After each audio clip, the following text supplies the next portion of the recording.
21 milyones pesos nga balor sa danyos ang gibilin sa pag-ulbo sa sunog sa usa ka warehouse sa barangay San Roque, Talisay City kagabi.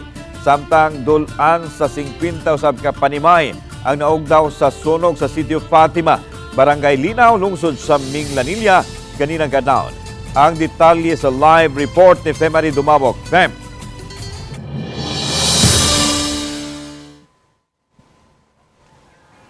Lan wala ra nooy namatay na missing o naangol atol sa pag-ulbo sa duha ka dagkong sunog nga gilarmahan sa kabumbiruhan gabii ug ganihang kadlawon sa managsilingang dapit sa dakbayan sa Talisay ug sa lungsod sa Minglanilla. Sa drone shot nga kuha ni Norman Michael Bass, nakuha ng grabing pag-ulbo na sa gikan sa usa ka establishmento. Nasuta nga bodega kini nga nahimutang sa sitio Kimba, Barangay San Roque, dakbayan sa Talisay. Nitabo ang sunog pasado sa tuibi gabii. Gisa sa second alarm ang sunog, alas 10:10 gabii. Apan tungod sa mga sud sa bodega ang mga highly combustible. Sama sa gipugkos nga mga ukay-ukay, mga igbabaligya sa hardware, power tools, welding rods o daghan pa. Hinungdan nga maton sa Talisay City Fire Chief Investigator FO3 Junriel Shabuk nga midagan og 6 ka oras una pa hingpit gyud na paong ang kayo. Alas 4 na ganihang kadlawon kini na deklarar nga fire out. Gibanabanang mabot sa 21 milyones pesos ang gibiling danyo sa maong sunog. Paren pang gisusi ang hinungdan niini. Kayo ra ba? Ang kuan ako buto-buto ra man ko ni diri man ko sa layo god nga buyo ba. Mo ra man to ni ari ko dire. Nagbuto-buto na. And moto dako na dayon kayo. Mga taon una pa lang itawag before nag-video kay kasagarang lugar mag-video sa una manawag. So kamo sir nakaibaw na mo tungod kay nagkalat na ning mga video.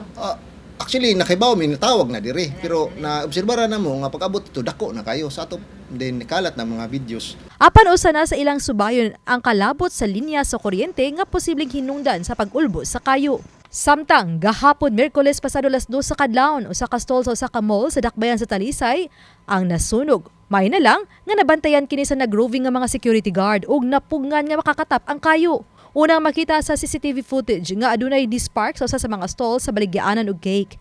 Pipila ka minutos makita na kining itom nga panapton nga gitabon sa stall nga sama og gibuklas ug daw gipalid sa hangin diyang miulbo na ang kayo. May na lang daling nakabantay ang mga nanagroving nga mga gwardya nga maoy daling nakapaong gamit ang mga fire extinguisher. Sa pakisusi, nag-andar nga bag-o lang gipaayo nga chiller. Sa maong stall maoy hinungdan sa kayo. Ako di ka comment saan yun ma'am labi na for example yung appliance nanay guba. Siguro kung ipaayo mo yun siguro na jud nga naayo o kung mas maayo ilisan lang yung bag-o. And then kining sang paggamit na tog wire nga kanang mantinil kanang kini lang sa nga wire niya atong isaksak day dagko kay kampirahe for example refrigerator, aircon ding gigamitan kasagaran jud ako makitaan ma'am no ang wire 14 nya gamitan og saksakag aircon refrigerator dagko mga nagampirahe. Laing sunog usabang ni Ulbo pasado alas 3 ganihang kadlawon sa Purok Manga, Sitio Fatima, lungsod sa Minglanilla nga nakatugaw sa paghinanok sa kapin 50 ka pamilya sa dapit. Nakatuog palagi mo na matano mga kuan nanay sagit sunog ba nakatranta mi kay pagbangon sa nako dako naman kay kayo wa gyud may da bisag usa bisag sanina sa kong sawa wa gyud nata mi kwartang gamay ra gud ta mga 25,000 alis tindahan kurot sa dagitawag ka kuan daw. Gisa sa second alarm ang sunog nga nadeklarar og fire out human sa kapin usa ka oras.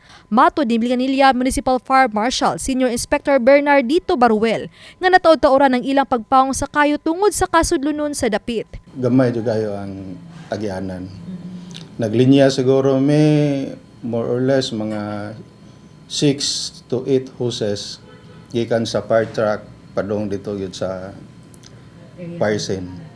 So lisod jud ayo nya gamay kayo ang agiana no.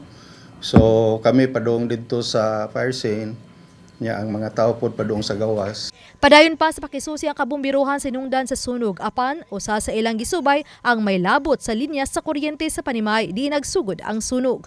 Moabot sa 2.2 million pesos ang gibiling danyos diin kapin sa 50 ka panimay o kapin sa 200 ka individual ang apektado. Sagad sa biktima sa sunog gipahiluna sa Dipata Central Elementary School. Kagamhanan sa Barangay Linaw ug lungsod sa Minglanilla pinanguluhan ni Mayor Rajiv Inad ang daling nagsabot alang sa dinaliang tabang sa mga nasunugan.